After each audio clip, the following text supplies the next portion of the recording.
Bonsoir à tous, bienvenue à la Cité de l'Architecture et du Patrimoine et merci beaucoup de nous suivre en direct pour cette session Sonorium qui est un petit peu particulière. Alors pour ceux qui ne connaissent pas Sonorium, nous organisons des sessions d'écoute d'albums qui sont donc des moments collectifs dédiés à l'écoute de musique et en présence des artistes qui sont là pour nous raconter la création de leur musique. Et donc ce soir c'est donc en digital qu'on vous propose ce moment de rencontre et d'écoute avec Balogie. Donc on est ici à la Cité de l'Architecture et du Patrimoine, à Paris donc, dans l'exposition Kinshasa Chronique, qui est une exposition d'art contemporain qui interroge la ville et ses représentations à travers les œuvres de 70 artistes congolais qui sont présentes là dans l'exposition. C'est donc dans le cadre de cette exposition que l'on a invité le rappeur et cinéaste Balogie, qui est d'origine congolaise, qui va nous parler de sa représentation de la ville de Kinshasa dans sa musique et dans ses clips.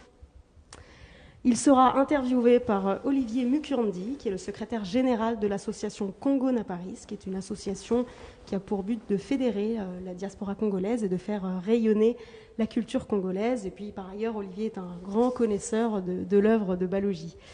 Donc la discussion entre Olivier et Balogie va durer environ 1 heure. Elle sera ponctuée de plusieurs moments d'écoute et de visionnage de clips. Et n'hésitez pas, au fur et à mesure de cet événement, à réagir, à poser vos questions directement en commentant la vidéo sur Facebook et on fera au mieux pour intégrer les questions dans la discussion. Voilà, donc un grand merci à Balogie d'être présent aujourd'hui. Merci beaucoup à Olivier qui anime la discussion. Merci évidemment à la Cité de l'Architecture et du Patrimoine d'accueillir cette session. Et puis, bonne écoute, bonne session à tous. Bonjour à tous et bienvenue à cette rencontre avec Balogie. Bonjour Balogie. Bonjour Olivier. Je suis très heureux, vraiment très heureux de te recevoir dans ce magnifique cadre, cette magnifique exposition Kinshasa Chronique qui est là et fermée au public actuellement. Avant de commencer cette petite balade, cette rencontre quinoise à partir de Paris, pour présenter rapidement Balogie, je sais que tu n'aimes pas trop les étiquettes, mais je sais que tu n'aimes pas ça. Mais alors, t'es un véritable. Alors, pour moi, tu es un artiste hors format, hors cadre. Je dirais même que tu es un véritable couteau suisse, belgo-congolais, une espèce de homme du Vitruve. Tu es à la fois, tu es un artiste, auteur-compositeur, interprète, slammer, rappeur, directeur artistique, styliste, réalisateur et acteur. Tout ça pour le même homme. Je m'ennuie un peu. Ouais, mais je vois ça que tu t'ennuies. C'est pour ça qu'il y a des moments quand je t'appelle, tu ne me réponds jamais. Non, mais plus sérieusement, on va commencer pour introduire cette rencontre. On va commencer par un morceau audio qui s'appelle Bipolaire et qui est extrait de ce magnifique album ici que j'ai en vinyle, 137 avenue Kanyama, sorti en 2018. Et donc c'est un album que je conseille à tout le monde. Donc on va profiter en fait de ce moment avec ce morceau en audio et pour vous proposer une petite visite à l'intérieur de cette exposition. Et puis je vais vous demander juste de faire très attention aux paroles et après on en rediscute ensemble.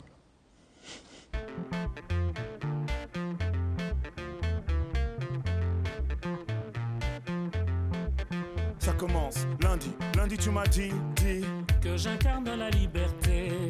Mardi tu m'as dit qu'il fallait se méfier des hommes qui ne s'attachent jamais. Et mercredi tu veux que l'on parcourt le monde. Jeudi tu m'as dit Jeudi tu dis que je me crois seul au monde. Vendredi tu dis que je t'inspire et tu passes ce week-end à dire que je suis le pire. Bipolaire, mon étoile bipolaire. Bipolaire, mon étoile bipolaire. Yeah, yeah, yeah, bipolaire, mon étoile bipolaire. Bipolaire, mon étoile bipolaire. Yeah, yeah, yeah. Premier rendez-vous, rue Fossé au loup. Tu m'as dit mais beaucoup, mon allure et mon bagou. À l'ombre du Panthéon, ma réputation de mauvais garçon. Te rendais un peu fébrile. Peur que je ne signe pas pour cette idée. Bipolaire, mon étoile bipolaire. Bipolaire, mon étoile bipolaire. Yeah, yeah, yeah, bipolaire, mon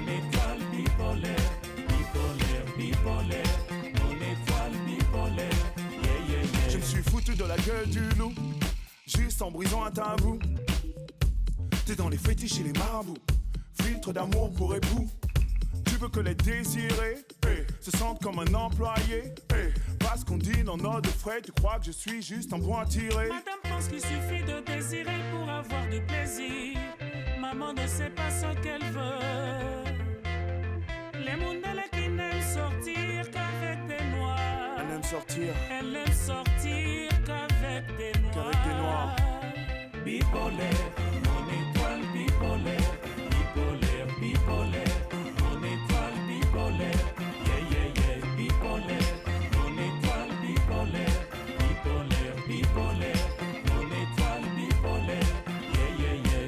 Mon étoile bipolaire, narcissique pervers, lunatique ou lunaire, belle endormie par terre, au sommet de la pyramide de Peter. On a découvert que tu n'étais qu'un pitre, juste au bon endroit, au bon moment. Toi et tes réponses de Normand, dur de repousser ton avance. Quand on vit dans l'urgence, paraît que l'amour ne dure que 3 opus, ou juste le temps d'un chorus. Comment faire l'amour à Comment noir faire l'amour sans à se noir, fatiguer? sans se fatiguer. Il faut le surmonter. Il faut le surmonter. Il faut Il l'immobiliser. faut l'immobiliser. Il faut le surmonter. Il faut le surmonter. Il faut l'immobiliser. Bipolaire, mon étoile bipolaire. Bipolaire, bipolaire, mon étoile bipolaire. Yeah, yeah, yeah, bipolaire, mon étoile bipolaire. Bipolaire, bipolaire, mon étoile bipolaire. Yeah, yeah, yeah. Exotisme pervers.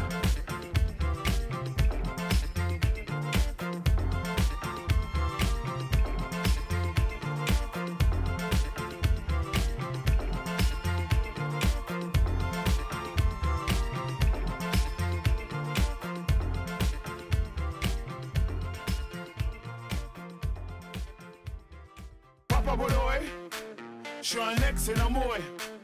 Tes conseils d'illuminer, tes avis mal éclairés. Ah, t'es un interne nombriliste, vague à l'âme d'artiste. Il y a 10 ans, c'était les Cubains. Maintenant, tu fais dans l'ivoirien. Je suis pas un nouveau Doug Saga, pas de clown chocolat, pas de oui, oui, voilà. Sourire banana. T'es volontaire chez Mère Teresa, t'aimes visiter les pauvres loin de chez toi. Altruisme, intéressé, rapport de force inversé. Comment faire l'amour à noir? Comment faire l'amour à sans noir se fatiguer? sans se fatiguer? Il faut le surmonter. Il faut le surmonter. Il faut l'immobiliser. Il faut l'immobiliser. Il faut le surmonter. Il faut le surmonter. Il faut l'immobiliser. Ton bureau, une chambre d'ado, poster de noir tout en pecto. Majeur depuis Chirac, tu crois que ta salive est aphrodisiaque. Tes élans de sollicitude pour les gens du Sud. Empathie, mécanisme, appris au catéchisme. Faut aimer son prochain, tant qu'il est co-sanguin. Les faits sont édulcorés, je veux pas de procès, monsieur Bolo. Et donc, on vient d'écouter alors Bipolaire, donc extrait de cet album 137 Avenue Kanyama. Et en fait, j'ai voulu introduire cet album parce que pour cette rencontre, j'ai essayé de faire un dialogue entre ton travail, ta vision un petit peu de Kinshasa et cette exposition qui est divisée en fait en 9 chroniques. Et il y a 2 chroniques pour moi qui font tilt quand j'écoute ce morceau. C'est Débrouille, Ville débrouille et Ville capitaliste. Alors, la débrouille, je pense que c'est quelque chose qui te caractérise. J'ai l'impression que tu es habité par cet état d'esprit, article 15, débrouillez-vous à la congolaise, avec cette énergie punk, straight edge. Et il y a ça de chez toi. Et je me demande si c'est pas justement cette débrouille, cet art de la débrouille qui fait ton talent, si c'est pas justement le résultat de ce capitalisme sauvage. Ouais, ça fait partie. Après, je crois qu'il y a une citation dans l'expo de l'article 15. Ouais. Et ouais, je suis totalement en filiation avec cette définition de s'il n'y a personne qui peut le faire pour toi, ben fais-le toi-même. Et c'est comme ça que je suis arrivé, par exemple, à être cinéaste aujourd'hui, ou travailler dans l'image, ou travailler de la production, travailler la musique. C'est genre, il n'y a personne qui veut le faire, ben je vais le faire moi-même. Et tu te poses pas de questions, et en fait, c'est juste, ça devient un geste créatif qui est presque juste lié à un truc ludique. Ouais. Et justement, tes paroles font écho pour moi à un mot. Je vais te le donner et tu vas le lire. Ah ouais. C'est mon mot. Et j'ai un tatouage en plus. Ouais, du mot. exactement. Non. La résilience, c'est quelque chose qui te caractérise? Ouais, parce qu'au départ, ouais, les opportunités sont pas évidentes. Ouais, je suis pas destiné à être ici, pour parler simplement. Je suis pas destiné à avoir les opportunités que j'ai dû me forger au fur et à mesure de ma carrière. Ouais. Parce que normalement, enfin, ne fût-ce que dans la musique, la carrière d'un artiste, elle dure entre 3 et 5 ans. Ouais. J'ai démarré en 98, tu vois. Ouais, ça fait déjà 23 ans. Donc j'ai passé la date de péremption. Ouais, moi je suis un enfant de Lubumbashi, du quartier d'Akatuba. Ouais. Si mon père avait pas du jour au lendemain décidé de pas payer de pension à ma mère et me faire venir en Belgique, j'aurais pas accès à tout ça. Donc Ouais. je suis vraiment un privilégié. Donc ouais, j'en profite au quotidien. La résilience. La résilience, je pense que c'est quelque chose aussi qui définit la population quinoise et la population du Congo. D'ailleurs, là, pour la prochaine vidéo, on va aller faire un tour, du côté du Congo.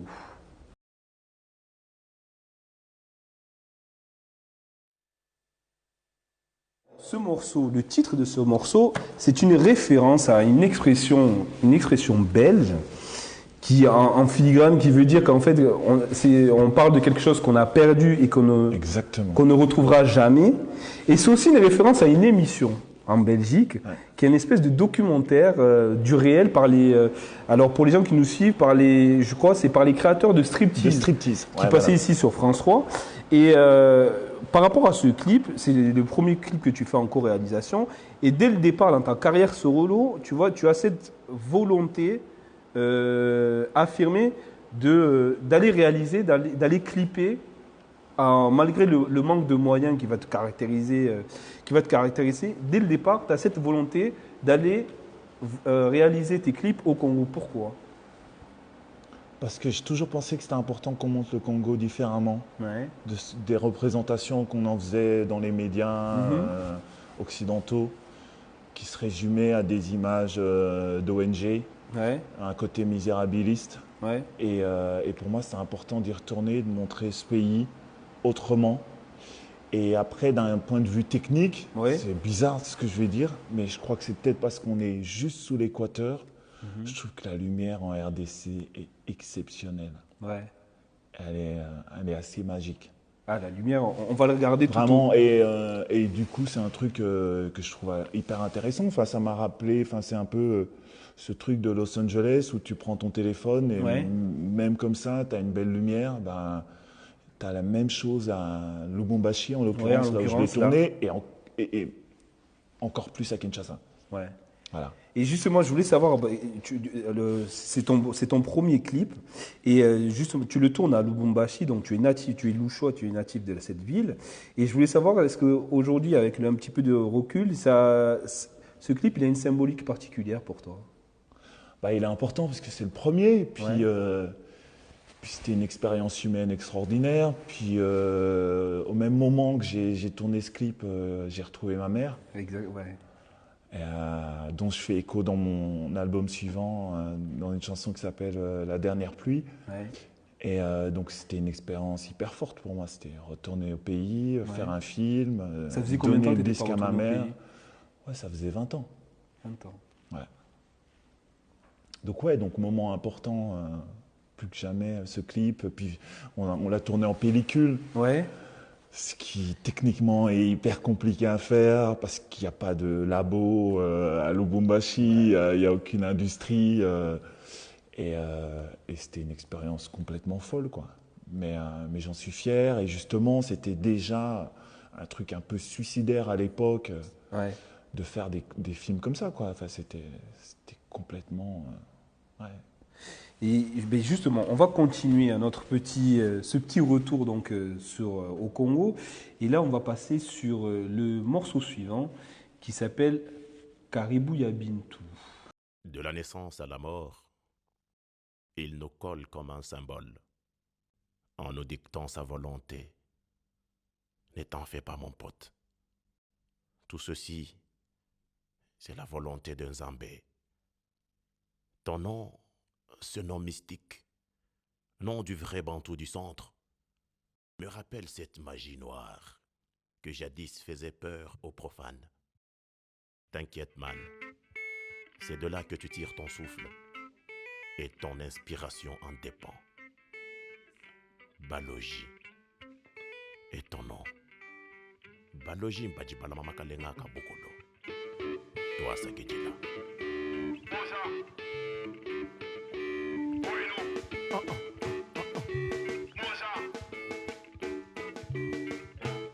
Je suis dans l'exil comme fable. Ils ont pris mon histoire pour une fable. Pour distraire bataille et fontaine, me réduire à un cas d'espèce, un spécimen naïf, comme l'art des natifs du pays des grands lacs, semé de récifs. Mon récit abrasif, travaille le motif, en guise de travaux d'intérêt collectif. C'est pas la thérapie en musique par défaut, pour les thèses des descendants de Dolto. Slalom entre les bombes lacrymales, le ressentiment et la haine viscérale. J'ai appris de mes erreurs pendant l'intervalle pour retrouver le cliché initial. Ma détermination est intrinsèque, car la maison n'accepte pas l'échec.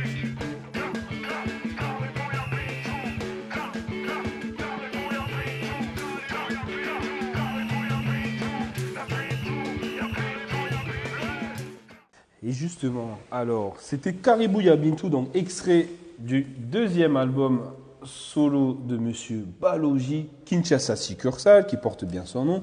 Et alors, pour moi, ce morceau, il illustre bien le côté ville-esprit et ville-performance.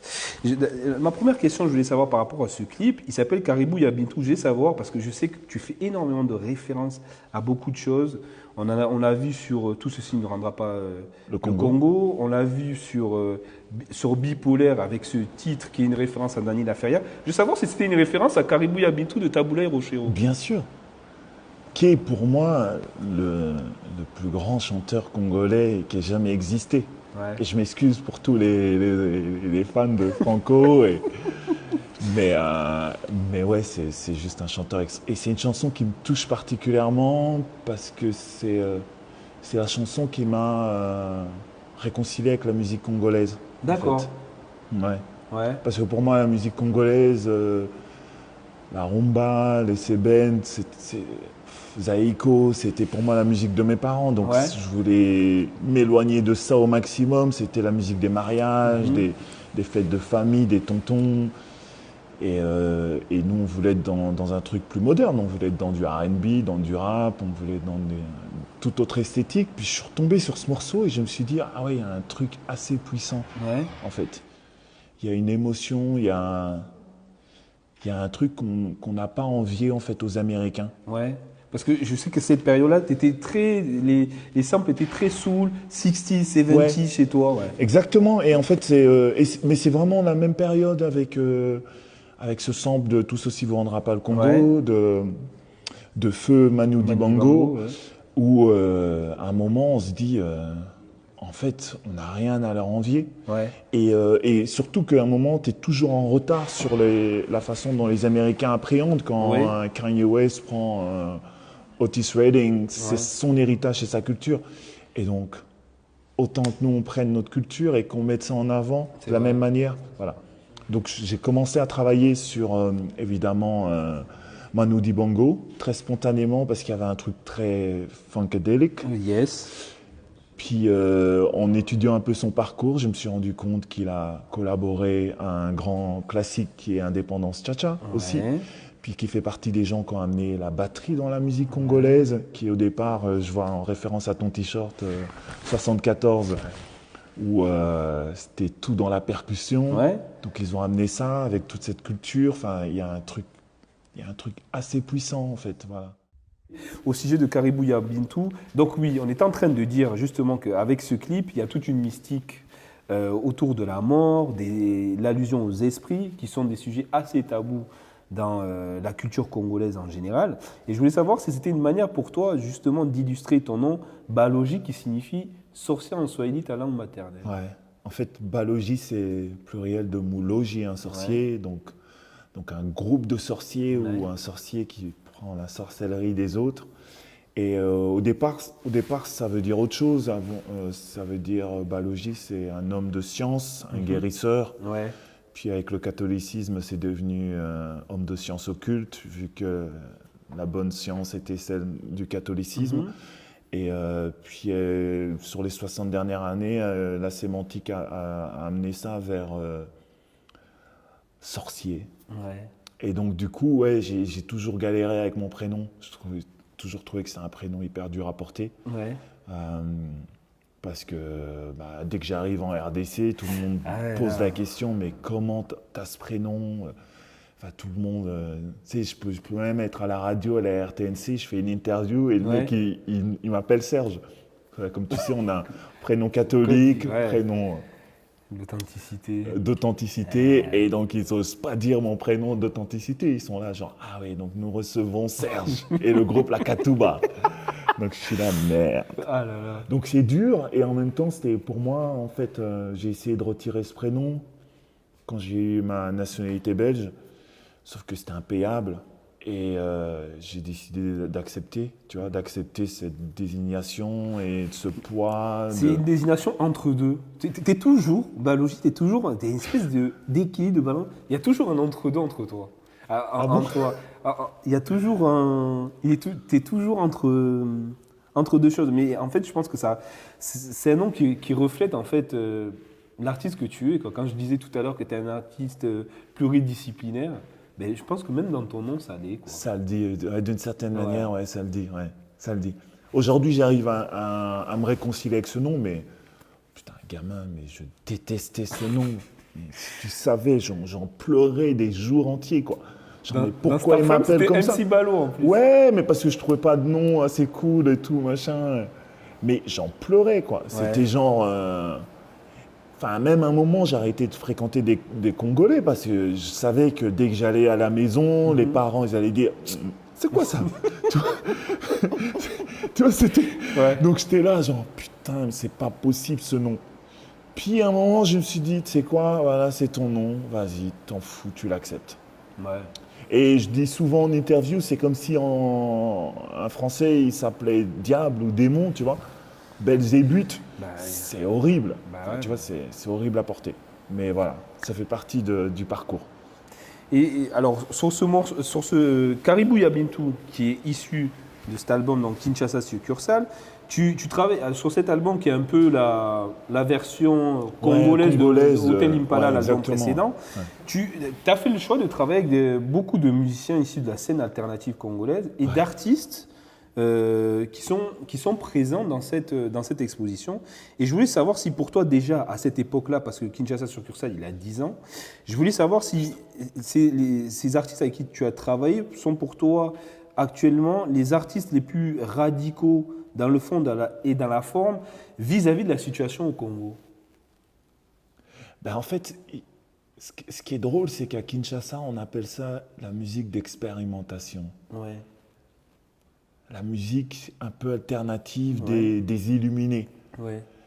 Et parce que la musique populaire est, je dirais, l'équivalent de, je sais pas moi, du reggaeton, c'est vraiment, tu vois, c'est du ghetto. La musique d'animation, tu vois, donc la musique comme ça, tu vois, je pense à des groupes comme Konono Number One, oui, qui est en featuring d'ailleurs. Qui est en featuring sur ce titre, ou même Staff Benda Bilili, c'est une reconnaissance mondiale. Exactement, ouais.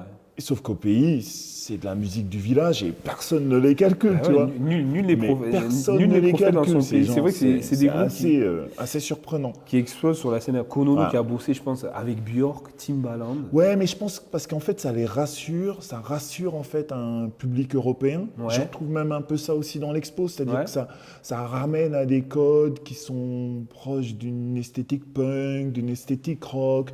On peut donner des ramifications à un héritage occidental, en fait. Un peu comme on peut faire avec la musique malienne en disant que la musique malienne trouve ses ramifications avec le blues, donc du coup on peut l'appréhender de façon occidentalisé, je ne sais pas si ça se dit, mais en fait, il y a cette idée-là, en fait, un peu toujours.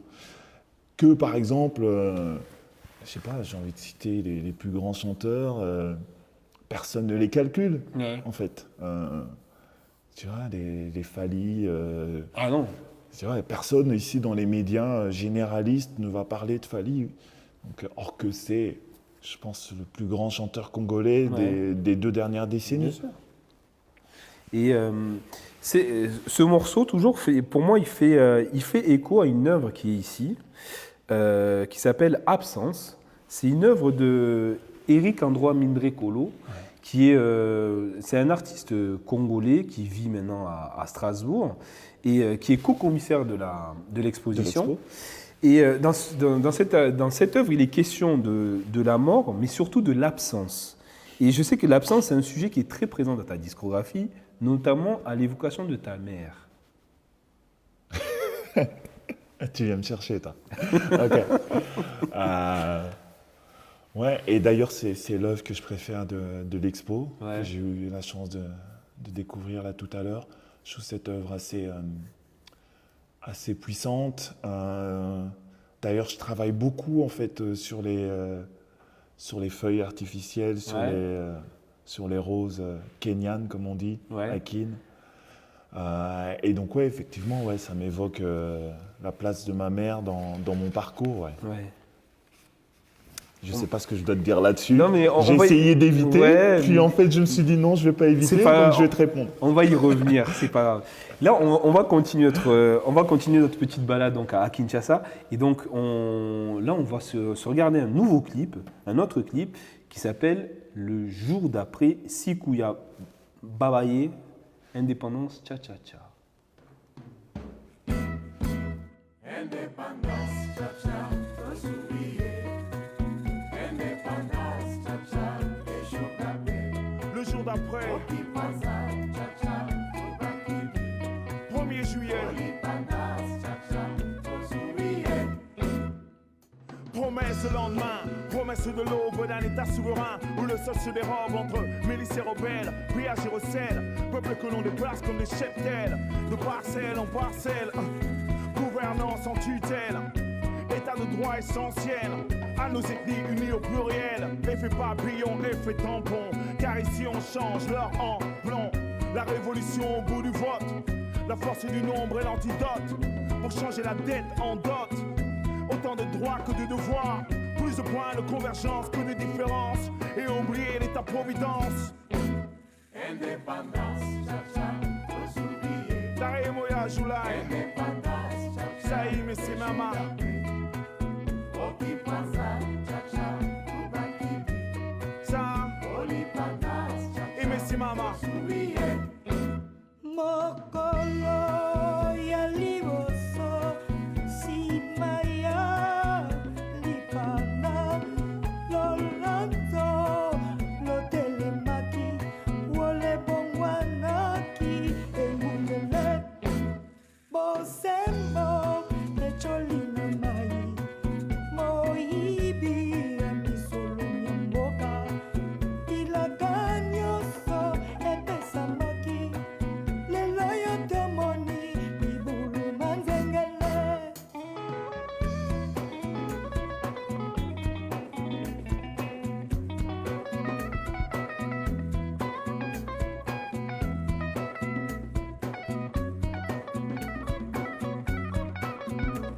J'ai repris cette chanson fédératrice, symbole de la crédulité des prémices, entre indépendance et armistice.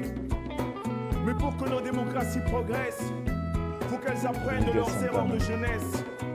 Mon pays est un continent émergent, bâti en moins de 50 ans.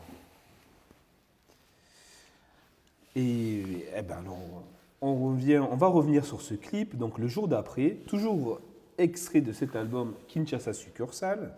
Et alors j'aimerais savoir si ce morceau, c'est une façon pour toi de répondre aux interrogations, aux espoirs de nos aînés au moment de l'indépendance, avec un constat actuel très amer en fait. La situation, elle est assez amère. Et même aujourd'hui, même à 60 ans après l'indépendance, la situation du Congo est est dramatique en fait. C'est vraiment, le constat est effroyable en fait. La gestion de ce pays. Et en même temps, je dois faire attention de ne pas parler de politique congolaise, donc je vais me taire. Ouais. Mais c'est effectivement une situation compliquée, ouais.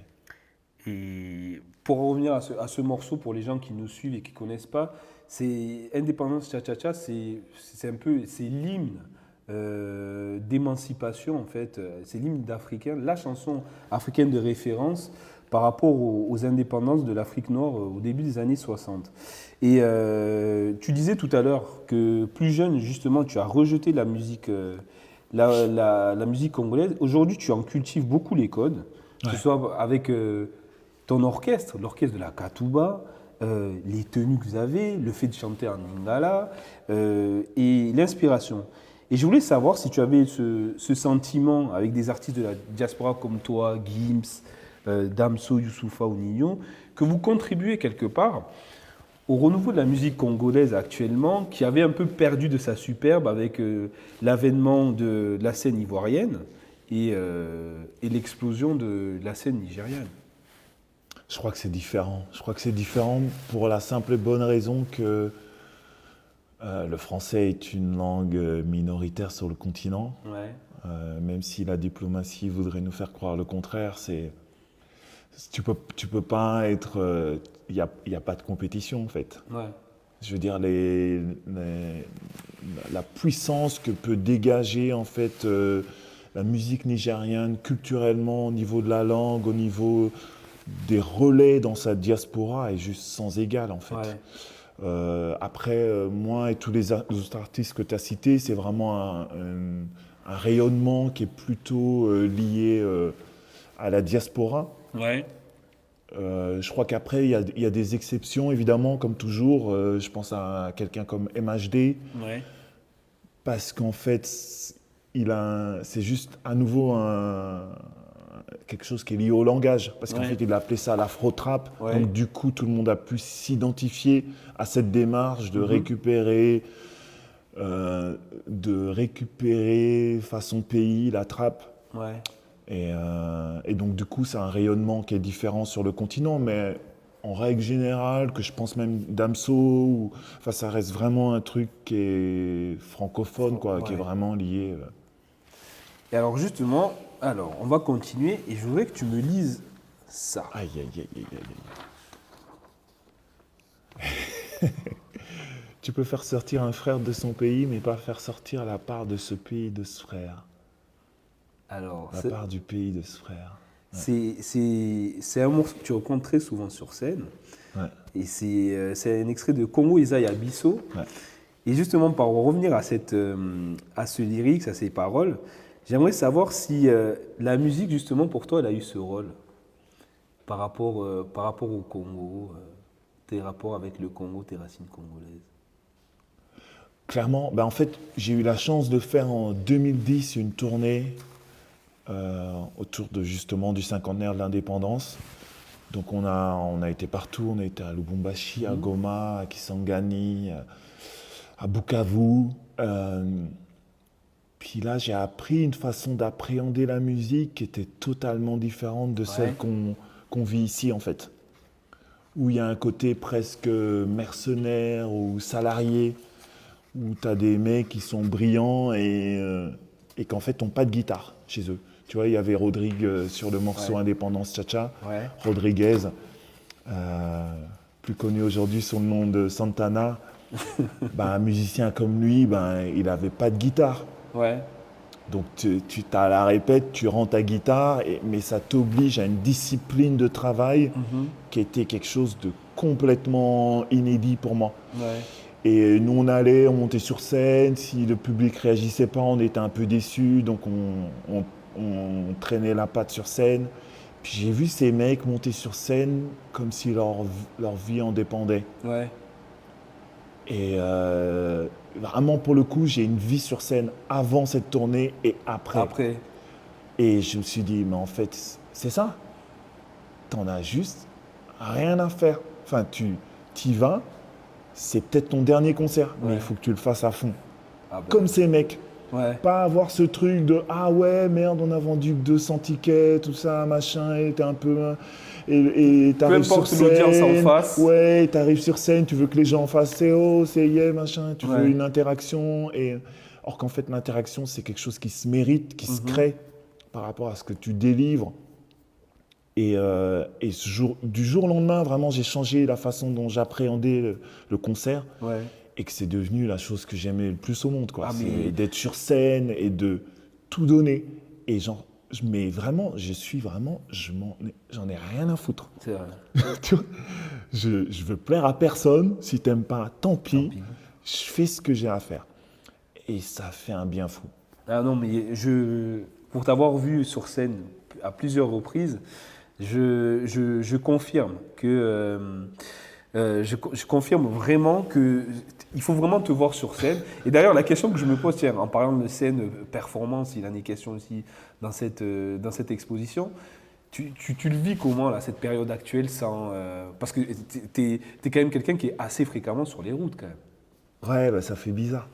En fait, ce qui me manque le plus, Ouais. c'est mon groupe. Ouais, Parce que j'ai le même groupe depuis 10 ans. ouais. Donc, c'est pas un musicien et ces chanteurs, on est vraiment une entité en fait. Et donc, ce qui me manque, c'est d'être avec eux, c'est de partager des moments, c'est d'apprendre. Enfin, tu vois, ils sont tous majoritairement plus âgés que moi et ils m'apprennent des choses au quotidien en fait, sur la musique, sur les rapports humains, sur des tas de choses. Donc, enfin, ça me manque un truc de dingue. Et on parle là de musique justement. Je voulais savoir, est-ce que la musique pour toi, par rapport à ton histoire personnelle et familiale, ton parcours, est-ce qu'elle a eu une fonction catharsique? Ah ouais, totalement. Ouais. Ben moi, je suis, et je le vois avec ma fille, hein, j'ai peur du silence, Ouais. donc il y a toujours de la musique. Ah oui, je vois tes karaokés dans la voiture Et avec il y ta a fille sur toujours, Instagram. mais ouais, et avec ma fille, en fait, depuis qu'elle est née, et j'en parle dans l'album, je le dis en flamand, mais c'est la chanson de la semaine. Ouais. Et chaque semaine, j'ai un orgasme, une chanson qui me fait triper, et qu'on écoute en boucle, et que c'est notre chanson de la Ouais, semaine. de la Des fois, on semaine. en a 2, des fois, on en a 3, et ce truc, en fait, parce que j'ai fait un seul boulot avant de faire ça, j'ai été disquaire. Et donc j'ai eu ce lien avec les sorties du mardi à l'époque, aujourd'hui le vendredi, d'être toujours connecté avec la nouveauté, Ouais. avec ce qui sort et de chercher une sensation de jouissance en fait Ouais. dans une chanson avec laquelle tu peux te connecter en fait. Et ça peut être du night jazz, ça peut être du rock, ça peut être un truc quinf, un truc reggae. J'ai pas de limite en fait. J'ai une autre citation. Hop là.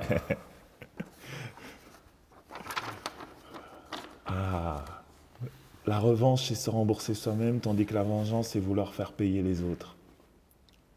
Et j'aime beaucoup cette phrase. Ouais. C'est Ouais. issu de c'est la dernière pluie inconnue à cette adresse. En fait, j'ai triché. En fait, inconnu à cette adresse, c'est 137 avenue Kanyama. C'est Donc, 137 avenue. c'est la chanson de titre, mais je trouvais qu'elle était un peu hardcore et tout, donc je l'ai cachée en fait. Ouais. Je l'ai mis. Et depuis, je voulais savoir, personnellement, tu t'es remboursé depuis ou pas? Ah, je sais pas. Je sais pas. Je sais pas, et en même temps, je me dis, si je suis libre, c'est peut-être parce qu'en fait, je suis pas un artiste à succès.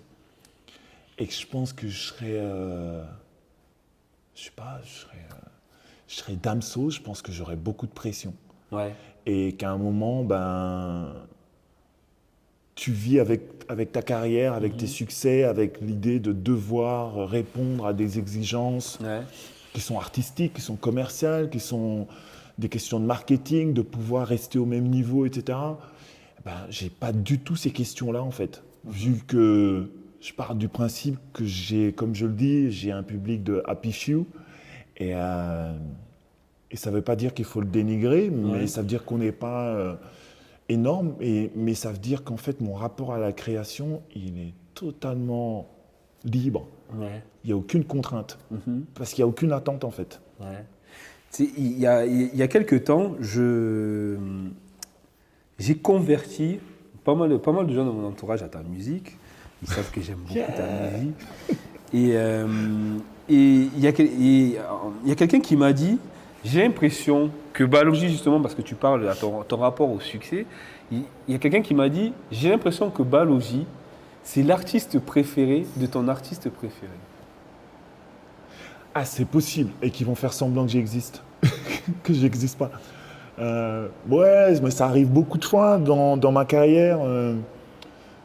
Parce qu'en fait, à partir du moment où quelque chose n'est pas populaire, c'est comme si en fait ça appartenait dans l'ordre du domaine public.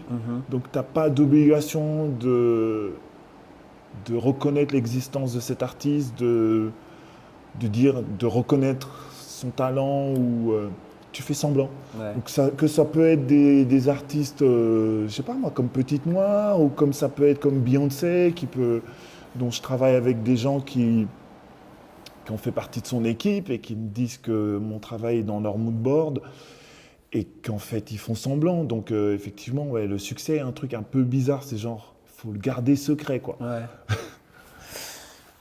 Et le mood board. En parlant de mood board, les gens qui nous suivent, je vous conseille quelque chose. Si vous avez une page Instagram, je vous invite à suivre la page de Balogi. Il en a 30 000 et il ne me paye pas pour avoir plus de followers, mais je vous conseille de le suivre. C'est vraiment un véritable mood board. Vraiment. On va continuer donc notre petite escapade à Keene. Et on va poursuivre avec une autre vidéo. Et là, une vidéo qui est sortie en 2015 et qui s'appelle justement Capture.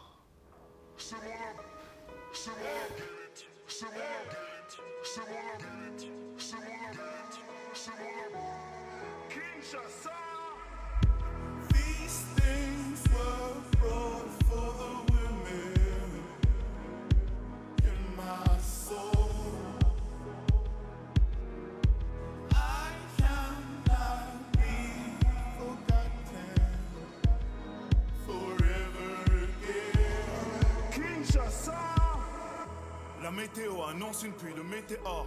Sur le Kivu et la façade nord. Même les nuages ici sont menaçants. Optimisme, vigilant, utopie, concrète. Les lois remplacent ici les amulettes. Larmes, sueur, sang. Le Saint Graal est minéral. Pandémie, subtropicale. Nommé un président par intérim. Issu de l'ancien régime. Au bureau des contentieux, on traite une affaire de fauteuil pour deux. Comme Agao après le déluge. La foi n'est pas une valeur refuge. These things were brought for the women in my soul. Tous ces victimes. I cannot be forgotten. Toutes ces victimes. Les chefs deviennent carnivores. Aux abords des états-majors. Au ministère des impondérables. Pour instaurer une paix durable. Faut choisir entre la paix ou la justice. Ou la vengeance des petits-fils. Facteur exponentiel. Cherchez le signe providentiel. Dans ce capharnaüm. Pas de service minimum. Ode à la lutte, la résilience.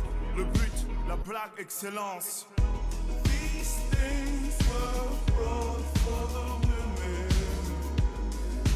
in my soul. Toutes ces victimes.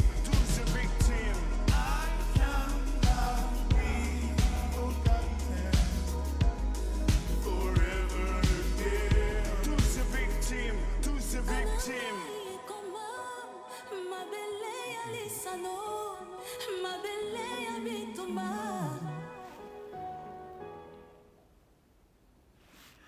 Alors, c'était Capture. Alors, Capture, c'est issu de ce EP qui est sorti en 2015 Voilà, pour les gens qui nous suivent, là, et qui s'appelle 64 Beats and Malakith. Et ça, c'est ton premier clip véritablement où tu es tout seul à la réalisation. Ouais.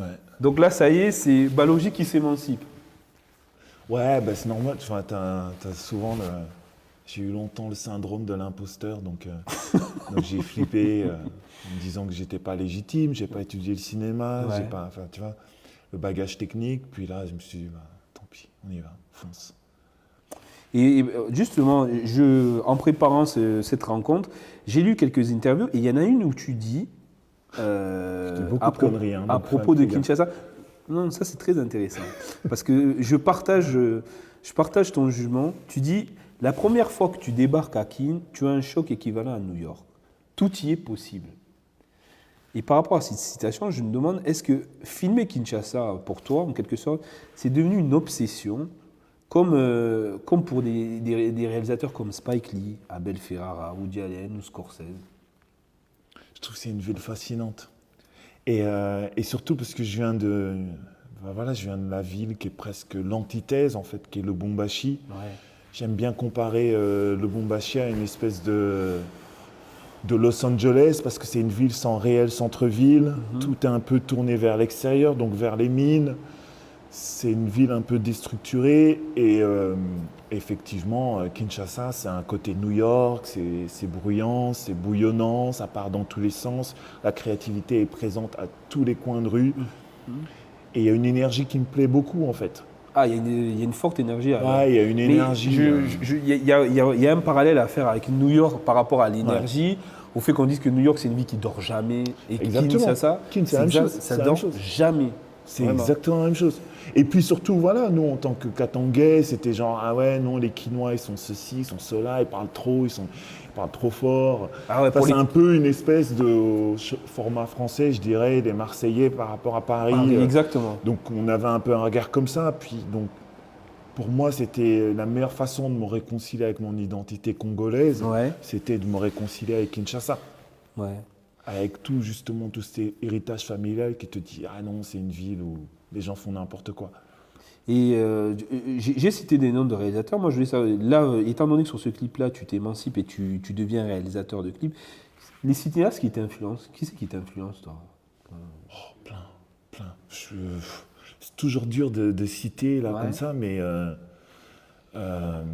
j'ai envie. Je peux pas passer à côté de Barry Jenkins, le réalisateur de Moonlight. Moonlight. Je trouve que c'est un film tellement puissant, qui redéfinit presque un genre dans sa globalité. Puis après, je crois qu'il y a même beaucoup de séries télé que je trouve brillantes. Ouais. Il y a beaucoup de réalisateurs sud-américains que je trouve génialissimes.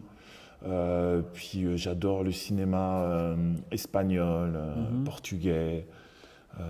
Cinéma qui prend des risques et qui est en fait un cinéma qui n'est pas fait pour les grands studios hollywoodiens, donc qui est fait pour une petite audience.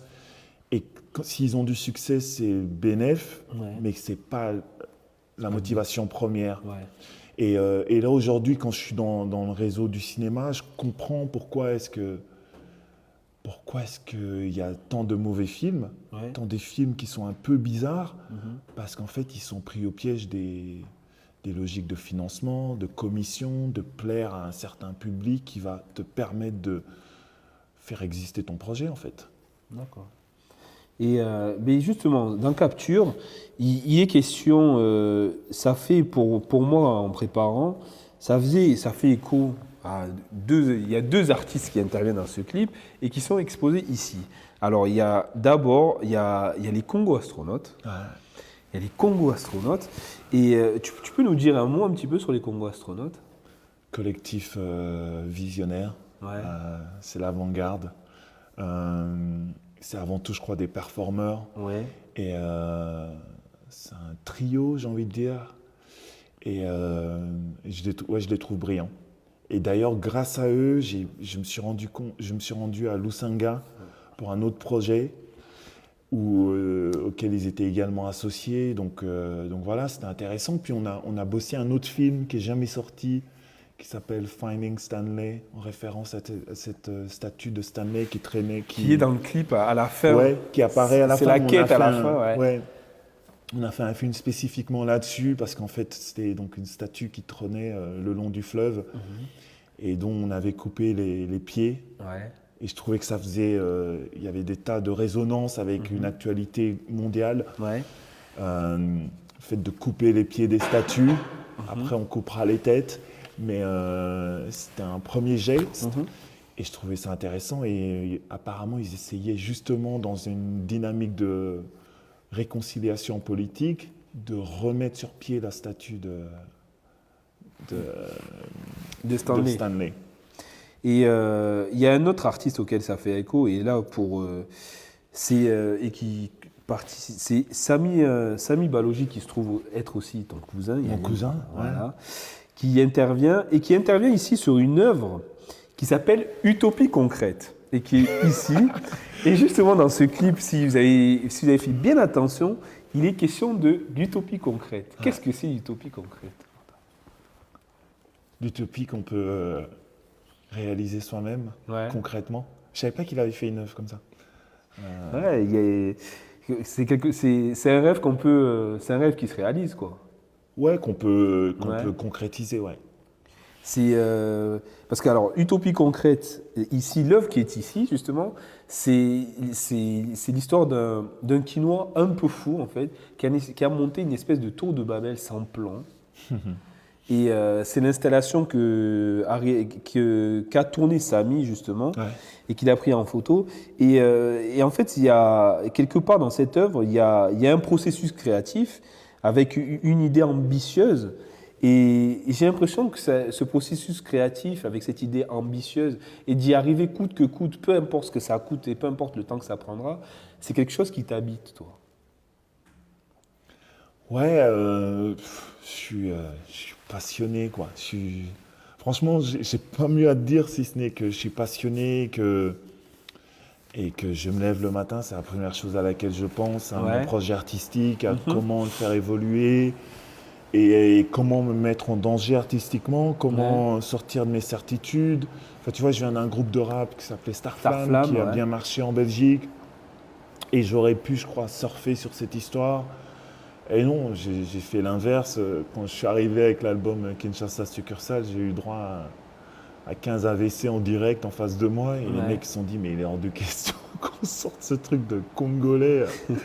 Vas-y, amène-nous au Magic System, qu'on ait des repères. Ouais, il faut faire soit du Salif Keita, soit du Magic System. Ouais, donc c'était un peu... Les mecs, ils étaient genre en panique. Et moi, j'avais besoin de ça, d'aller vers quelque chose que je connaissais pas et qui était un terrain un peu marécageux, tu sais pas ce que tu fais et tu tentes. Voilà. Et alors, ce que tu viens de me dire, ça fait écho à une autre citation. Celle-ci. Pardon, je me suis trompé de fiche. Ouais, je me suis dit, celle-là, elle est longue. Ah ouais, même chanson. Mon public est confidentiel, il est happy few. Musique trop noire pour les blancs, trop blanche pour les noirs. La voix est trop clivante, le timbre rédhibitoire, le flow linéaire comme un encéphalogramme plat. Ce qu'on me reproche, je le cultive, j'en fais moi mon mantra. Bah. J'ai oublié que j'ai écrit ça. C'est toujours dernière pluie et inconnu à cette adresse, c'est ça. Ouais. Et quand j'ai entendu ce morceau, je me suis juste dit, il y a une incompréhension et par rapport à Balogi, et je voulais avoir ton ressentiment. Est-ce que tu penses que tu as une ambition artistique qui est mal comprise, en fait? Je sais pas. Je pense qu'en règle générale, soit les gens trouvent ça chelou, soit ils trouvent que que c'est... je suis fier de mes Happy Few. Ouais. Je suis fier d'eux et je suis fier de les avoir et ils me motivent. Mais effectivement, ça reste un truc hyper confidentiel. Et que, pour la majorité, ce que je fais ne rentre pas dans les cases ou paraît un truc un peu difficile à identifier, en fait. Mais pareil, comme j'ai envie de redire la même chose que j'ai pu dire là, c'est que ce qu'on me reproche, je le cultive et j'en fais moi. Et c'est ça qui me donne cette liberté, en fait, de pouvoir faire des choses un peu différentes sur chaque projet, et me faire plaisir et prendre des risques. Parce qu'en fait, j'ai pas cette espèce de pression que d'autres artistes doivent connaître, parce qu'ils ont touché une SACEM extraordinaire et qu'ils se disent il faut réitérer le coup, ou il faut plaire à X personnes, il faut machin, et répondre à des contingences qui ne sont pas artistiques, en fait. Et moi, en fait, j'ai cette chance de pouvoir aujourd'hui me poser que des questions qui sont liées à de l'artistique. Pas à est-ce que le public va suivre, est-ce que machin, est-ce que ça répond à l'ère du temps, est-ce que c'est assez trap, est-ce que c'est de la drill, est-ce que c'est machin. J'en ai juste rien à foutre.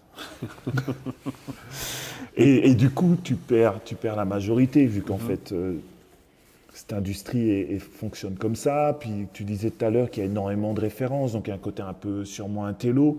Sauf que moi, quand on me dit que je suis un télo, j'ai arrêté l'école en 3e secondaire. Je peux même pas concevoir que je puisse être perçu comme un télo. J'ai pas de diplôme, tu vois. Donc je me considère pas comme un érudit, ou je suis pas Abdelmalik qui met en avant la culture française, la littérature. Enfin, je suis vraiment loin de tout ça, quoi. Pour moi, c'est spontané, et je trouve qu'on a une force, c'est le langage, et puis l'art de la rime qui nous oblige à nous réinventer au quotidien. C'est que tu peux pas faire tout le temps les mêmes rimes, quoi.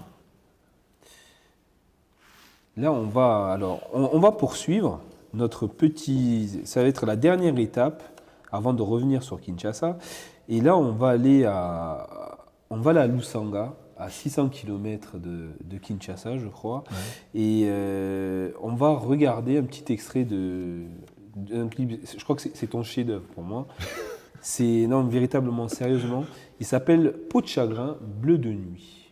Est-ce que t'as le cœur bien accroché? Débauche de sens, intention cachée, bouffée de chaleur, force centrifuge, déguise la sueur en purge. Est-ce que deux corps qui s'encastrent sont pour autant soudés l'un à l'autre? Est-ce que la mécanique du cœur s'enclenche comme un réflexe épidermique dès que l'on s'épanche pour ce magnétique bouton de chair pour lequel je suis la cheville ouvrière? nalingaka yo tina kunganzela otingesalinde tikala na nzela nakozwa eloko te. Il n'y a pas d'amour que des preuves d'amour, encore une preuve d'amour. Bleu de nuit, bleu de nuit.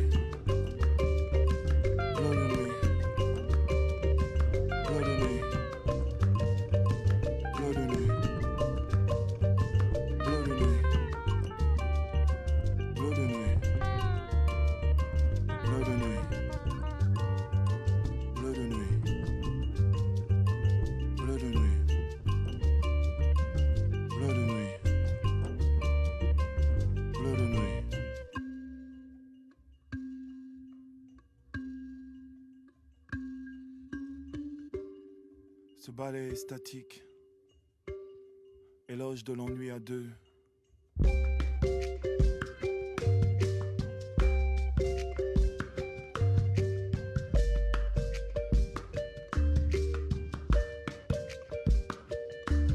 Bleu de nuit, bleu, bleu, bleu, bleu de nuit, bleu de nuit, bleu, bleu, bleu, bleu de nuit, bleu de nuit, bleu, bleu, bleu, bleu de nuit, bleu de nuit, bleu, bleu, bleu.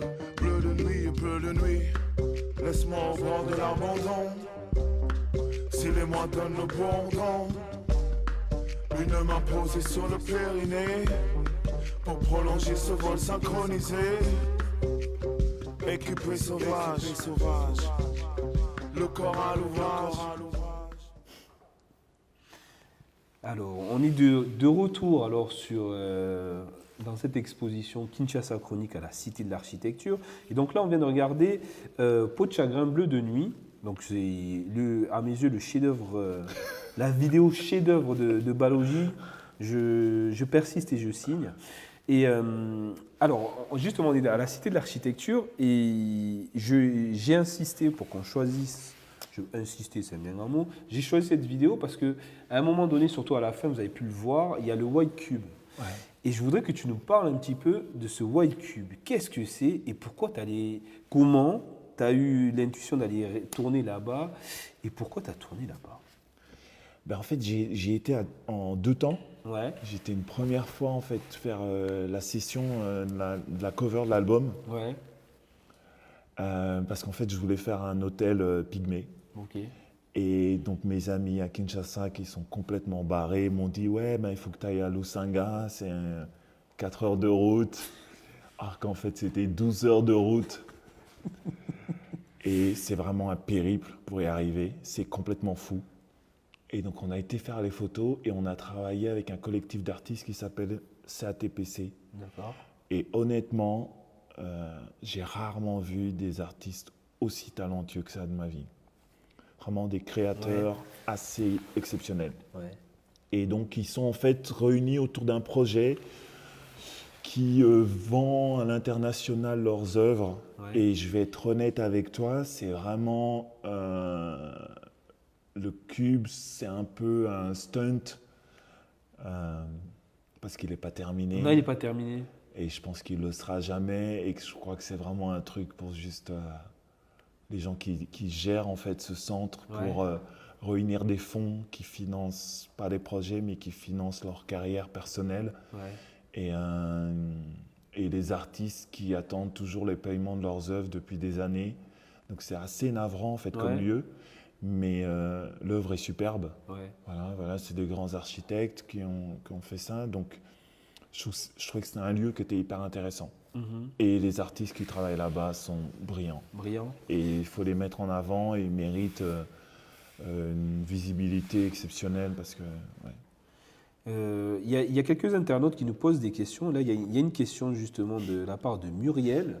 Par rapport à ce clip et par rapport à celui de Caribou Yabintou, pardon, elle demande que représentent les squelettes et les spectres dans Caribou Yabintou et Bleu de nuit dans la symbolique. Ah, quand on est dans la rivière? Ouais, je pense. Bah, c'est le cadavre, le défunt. Ouais. Notre amour a un début et un défunt. Mauvais jeu de mots, je m'en excuse, mais... Ouais, je voulais qu'ils incarnent en fait la mort du couple en fait. Moi j'ai une autre question parce que là on arrive pratiquement à la fin, avant de passer un petit peu aux questions de certains internautes, on arrive à la fin de notre petite balade qui va se clôturer par Zombie, un autre de tes chefs-d'œuvre quand même. Et au final en travaillant sur cette rencontre, je suis arrivé à une conclusion et je commence à me demander si au fur et à mesure en fait que tu avances dans ta carrière, la musique n'est pas devenue un prétexte pour faire de l'image, qu'en fait l'image a pris le pas sur la musique. Non, non du tout. J'ai plutôt l'impression qu'en fait les gens comprennent mieux mon travail sur l'image que dans la musique. Mais mon métier, c'est de faire de la poésie. Ouais. Et en fait, ce que je raconte en image, c'est juste pour moi, c'est de la poésie en mouvement en fait. D'accord. C'est rien d'autre. Enfin, c'est rien d'autre. Je trouve déjà beaucoup, mais pour moi, c'est ça en fait. C'est poetry in motion. Ce que je trouve que c'est... Ouais, mon style visuel s'apparente à du réalisme magique, donc c'est un peu dans l'extension de ce que je fais en musique, sauf que j'ai l'impression que en musique ça passe au-dessus de la tête des gens, à l'image aussi d'une certaine manière, mais ceux qui trouvent ça intéressant peuvent aller au-delà de ça, en fait, parce qu'on est dans... Le truc, c'est que c'est un truc très bizarre, c'est que la musique, c'est le seul, pour moi, de mon point de vue, le seul médium, le seul... aspect culturel qui est décidé en fait par des ados. Que c'est les goûts des 14-21 ans qui donnent en fait la tendance. Et si tu y réfléchis, c'est quelque chose d'assez unique en fait. Et que dans d'autres médiums, on ne se pose pas cette question-là. C'est pas le goût des adolescents ne va pas définir ce qui va être le goût du reste de la population. Et donc du coup, vu que ma musique ne répond pas au code de cette démographie, ben, ça passe au-dessus de la tête de plein de gens et qu'en fait, quand je fais de l'image, vu que tu t'adresses à une audience plus âgée, ben, ils peuvent accepter en fait qu'il y a des choses à multiples lectures en fait. D'accord. Donc ce que je peux faire dans l'image, c'est avoir plusieurs degrés de lecture et de pouvoir étayer en fait toute ma proposition artistique. Comme j'adore aujourd'hui travailler des scénarios parce que justement ça me permet d'avoir plusieurs façons d'appréhender une histoire. Et donc du coup ouais, c'est plus évident. Ouais. D'accord. Non, je comprends bien. Alors, je suis heureux si l'image ne prend pas le pas sur ta musique parce que Dieu sait si j'adore ta musique. Merci frère. Et là, on va arriver à la fin de cette rencontre. J'ai quelques questions alors d'internautes. Alors, il y a quelqu'un qui nous parle. Alors, justement, tu m'en as parlé un petit peu en aparté. Comment s'est fait la rencontre avec Luz and the Yakuza? Luz and the Yakuza, la rencontre sur Instagram. Puis l'idée, en fait, c'est qu'elle voulait reprendre un titre de mon ancien groupe de rap, Starflame, en intro. Et je pense qu'il y avait des complications administratives et autres pour clearer le sample. Et donc, très spontanément, bah, je lui dis, moi, je veux bien le refaire, vu que c'est ma voix sur le titre. Et puis, on a créé d'autres textes. Puis voilà, en gros, pas plus que ça. Et elle demande, alors, le morceau dans la S est magnifique. Elle demande une anecdote sur la session studio. Est-ce que tu as d'autres collabs à prévoir avec elle? A priori, non, pas d'autres collabs, mais ouais, la session, elle était cool. On a fait ça à Bruxelles. C'était réglé en 1 heure. Puis c'était intéressant. Ouais. Je trouvais que de toute manière, je trouve que c'est une artiste intéressante. J'ai fait une faute de... ouais, je trouve qu'elle a un parcours intéressant et qu'elle amène vraiment un truc novateur en fait, dans le paysage. Ah oui, même de ce côté-ci de la frontière, oui, c'est sûr. Et merci Chris pour ces 2 questions concernant Luz and the Yakuza. Et alors, il y a quelqu'un qui pose la question qui dit « Tu dis que ta musique ne répond pas au code. Est-ce que pour toi, le public congolais est assez ouvert aux autres influences ?» Ah ouais, parce que le public congolais, il est très exigeant. Le public congolais n'aime que sa musique.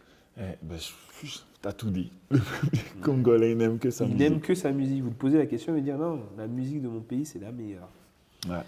Et en même temps, il a raison, ça se justifie. Ouais. Il a totalement raison. C'est une musique extraordinaire. Ouais. Ah, je suis absolument d'accord avec ça. C'est même pas discutable. Ouais. Mais effectivement, ouais, pour les Congolais, c'est outrage sur outrage ce que je fais. D'ailleurs, tu vois, tu passais Indépendance Tchatcha, mais pour... je m'en souviens, en studio avec monsieur Didier Likeng, on a galéré pour trouver des chanteurs qui acceptaient de rechanter Indépendance avec ces paroles-là, des paroles qui remettaient en cause en fait l'originel. Parce que pour eux, on ne touche pas au monument, quoi. Ouais. Donc c'est vraiment dans la culture chez nous, c'est une espèce de fierté. Alors, il y a d'autres questions qui... alors, il y a une autre question, ça arrive en direct là. J'aimerais savoir si Balogi est conscient que son positionnement musical est ultra politique, mais dans le bon sens du terme. Et j'aimerais savoir que pense-t-il de la vague hype en ce moment du Black is good for all? Du Black is good... Ah, je la connais pas cette vague. Non, moi, je la connais pas non plus cette vague. Black is good for all. Mais je vois ce qu'elle veut dire. Il y a cette espèce aujourd'hui de... c'est l'effet Black Lives Matter, et George Floyd, qui a amené en fait... Ou le déboulonnage des statues de Léopold. Ouais, tout un questionnement en fait, donc que je crois que c'est une bonne chose en même temps. Je crois que c'est une bonne chose, c'est juste qu'il faut passer cet effet de mode, il faut passer le côté, les publicités avec des mannequins noirs, il faut passer ce truc... d'être juste des porte-manteaux, il faut passer ce truc de il faut passer, bonne conscience. Il faut passer le stade de la forme au fond. Ouais, c'est qu'en fait, c'est qu'après, tu vois, même je sais, tu vois, j'ai bossé avec une maison de production flamande et dans leur dossier, ils mettaient en avant le côté diversité, intégration, le côté, c'est important d'avoir des auteurs issus de l'immigration parce que c'est dans l'air du temps. Ouais. Et il faut passer ça, il faut passer l'air du temps en fait. C'est vraiment, c'est comme je te disais avec la carrière des artistes aujourd'hui qui est de plus en plus courte. Eh ben, il faut passer ce piège de on nous donne une chance et après tu ne peux pas faire une carrière comme un autre cinéaste, un autre musicien peut faire une carrière qui est jalonnée par des moments où il expérimente certaines choses qui fonctionnent moins bien, qui trouvent moins leur public, de continuer d'avoir un truc assez organique. Non, en règle générale, si ça ne prend pas, c'est mort, tu n'as pas une seconde chance. Ouais. Mais c'est dead, il n'y a même pas de discussion.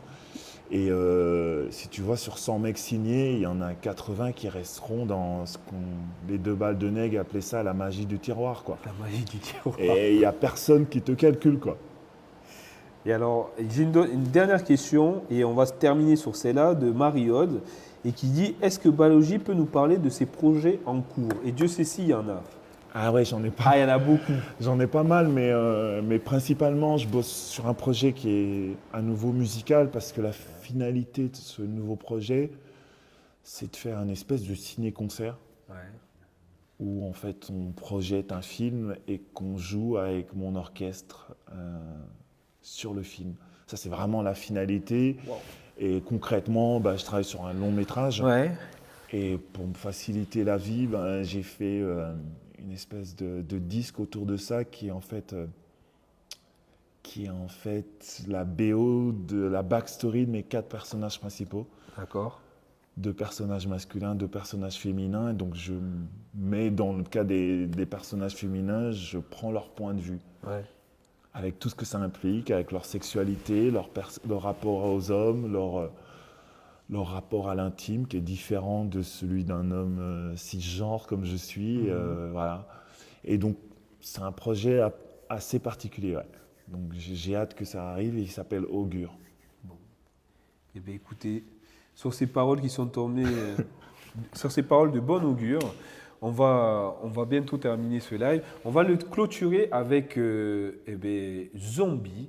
Alors là, c'est parti pour une balade pendant 15 minutes dans les rues de Kinshasa. Alors, on va se quitter là maintenant. Et je tiens juste à préciser aux gens que vous avez la possibilité là de pouvoir le regarder en intégralité, mais pour les personnes qui le regarderont en replay, ça sera coupé, il y aura une version réduite. Donc, je vous conseille donc de regarder cette vidéo et de regarder aussi toutes les autres parce que les vidéos de Balogi sont longues et belles, mais on est un petit peu pris par le temps. Et ça me laisse le temps pour moi de remercier Merci à toi, Olivier. D'avoir répondu à notre invitation, pour remercier toutes les équipes à la réal, à la production, et Mélanie de Sonorium, et puis la Cité de l'Architecture, et aussi tous ces artistes qui œuvrent pour cette nouvelle lumière sur la ville de Kinshasa. Merci à vous, à bientôt. À bientôt.